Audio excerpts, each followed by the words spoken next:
And now today guys, gagawa tayo ng trumpet mushroom egg roll. And now, ito yung aking mga ingredients, guys. Ito yung aking mushroom, trumpet mushroom, spring onion, yan. So, gagamit tayo. And then, egg. And then, yung carrot natin. So, ayan, nabalatan ko na yan. So, ngayon, ang gagawin natin is crack the egg. Ng dalawang itlog natin, i-ready natin. So, and then, scramble it. And then, after that, set aside. Lagay natin sa gilid. And then, after that, actually guys, naugasan ko na yan yung aking mushroom and yung carrot ko, balat na yan. So, ngayon, islice lang natin ng ganyan lang. Ayan. And then, yung ating spring onion. So, actually guys, wala akong spring onion. Pwede kayo magdagdag ng, spring onion, sorry. Parsley pala. So, pwede kayo magdagdag ng parsley dyan sa spring onion. So, ayan, islice lang natin ng maliliit. So, ayan. And then, after that is yung ating carrot. So, ikat at saka, imimins lang natin ng maliliit. Yan. Katulad din sa ating spring onion. So, ayan. And then, imimins din natin yung ating garlic. So, ayan, ready na lahat. So, gagawin natin is naka-ready na yung aking wok. May boiling water na yan. So, i-blanch natin yung mushroom. Trumpet mushroom.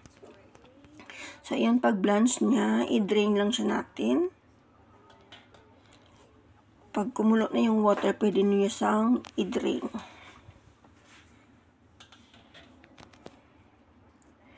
So, and then after you drain, hugasan lang natin sa running water. And then after that,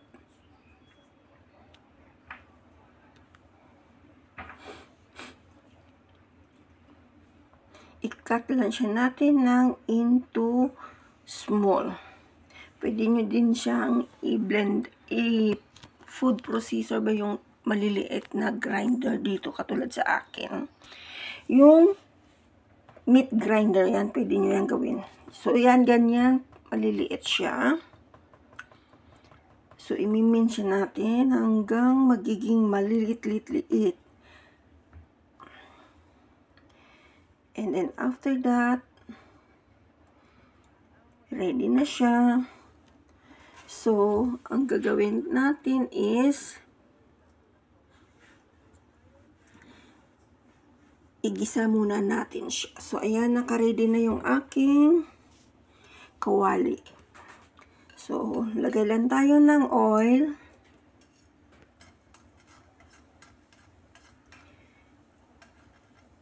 And then, lagay ang garlic. So, gisa-gisa lang tayo dyan. Mikos-mekos. Ayan.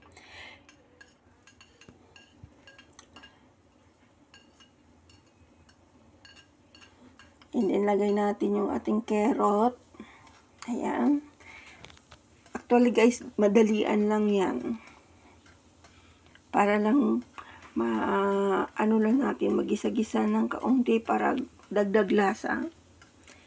Timplahin lang siya natin ng, and then, lagay natin yung ating nakat na mushroom. Ayan. Yung trumpet mushroom. Actually, guys, pwede kayo gumamit ng other kind of mushroom. Yung parang pamaypay na payong, pwede din yan. Yung inoki mushroom, pwede din yan. Shiitake mushroom, pwede din kayo gumamit. And now, nilagay ko na guys yung aking spring onion. So, paglagay nyo na yan, pwede nyo na i-off yung ating fire. So, hayaan muna natin yan mag-warm. I-warm ng, make it warm or dapat maligamgam siya, huwag masyadong mainit kasi nga masisira yung ano natin ng scramble egg. So ngayon, malamig na siya, so ilagay natin yung ating binating itlog.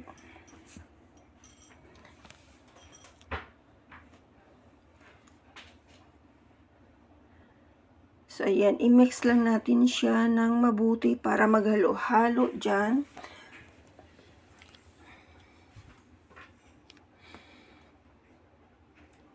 So, ayan, naka-ready pa rin yung ating kawali na uli.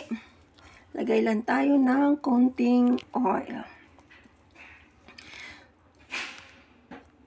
Kasi ito yung ginagamit kong kawali kasi non-stick siya ito. Kailangan mo lang painitin ng masyado and then, ayan na, hindi siya mag-stick yung ating egg dyan or non-stick kasi. Ayan, maglagay lang tayo mag-scoop lang tayo ng egg mixture with mushroom. So, ayan, i-flatten lang siya natin ng maigi. Pag flat niya yan, so wait lang tayo hanggang mag-firm na yung egg. And then dahan-dahan natin siyang tupiin. Ayan, i-fold lang siya natin na parang iro-rolyo lang natin katulad nagro-rolyo tayo ng carpet. Ayan. Dahan-dahan lang guys kasi baka mapunit siya. So, ayan, gumamit na ako ng isang ladder. Yan. Para pang support sa kabilang side. So, ayan. Next is maglagay yun. Yan. Na-fold na siya natin. And then next, ilagay na rin natin yung another mixture.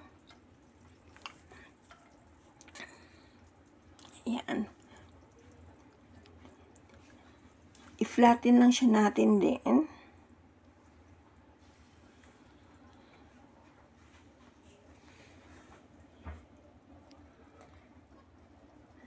So, make sure guys, yung apoy nyo is, lang siya. Yung hindi siya malaki para hindi agad masunog. Kasi, madalian lang yan na pag-fry. So, yan. Pag na-notice nyo na nag-firm na yung egg, dandahan na din natin siyang tiklopin. So, ayan. And then, tiklop. Yan. Dandahan hanggang magdikit yung egg na hindi pa siya cook. Ayan. So, ayan. I-fry lang natin. Hanggang sa loob na egg, totally siya na matigas. Kasi pag malambot yan, malambot yung pag-press mo ng egg. That means hindi pa siya magka-crack yan. Ayan. So, ayan. Baliktarin lang natin hanggang mag-golden brown. So, ayan. Pwede na siya natin kunin. Ayan. Ganyan lang, guys. So,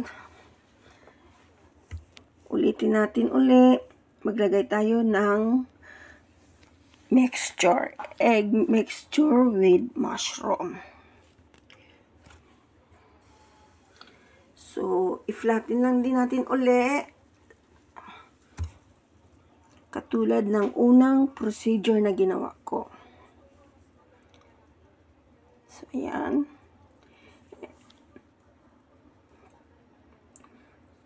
So, and then after that, move lang siya natin. Pag okay na siyang itiklopin. So, ayan. Dahan-dahan lang.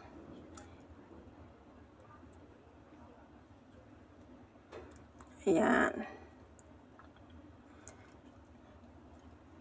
So, sa end na part niya, dyan tayo maglagay ng mixture din. So, ayan. Last na yan. 2 itlog, 2 mushroom roll with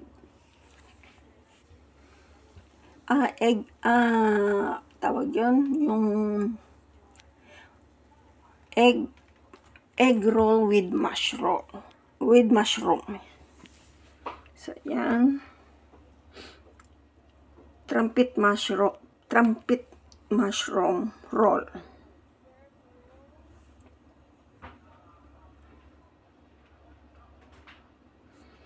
And then after that, ayan, dahil natin siyang ipasok paloob, ayan, para ma-include sa pagtiklop.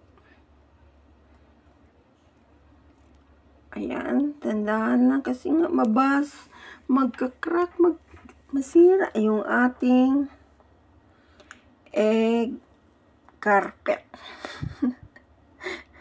Ayan guys, oops. Yeah. Kaya, konting ingat lang yan guys. So, ayan, next, ayan na siya, survive. And then, after that, patigasin lang siya natin. So, ayan lang guys. So, tamang-tama pa rin yung oil na nilagay natin sa ating egg roll with enoki mushroom. Ayan siya guys. So, dandahan lang natin siyang turn it over. Ayan, golden brown na siya. So, pag nag-golden brown na yan yung other side, so pwede na natin siyang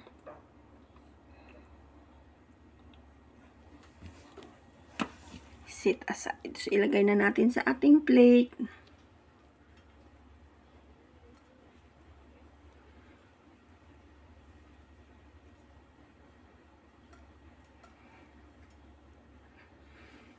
So, ayan na guys. So, now, i-cut na siya natin slice na natin into bite size. Ayan. So, habang mainit-init pa siya guys, ingatan lang natin mag-cut kasi kung minsan nagka-crack siya. Ayan. Simpleng recipe lang. Mushroom, binili kong mushroom is $8. Dalawang itlog lang, and then yung spring onion. So, ayan lang guys. Actually, dapat may ano pa dyan guys, may parsley. Pero kung may parsley ka, pwede ka maglagay ng parsley.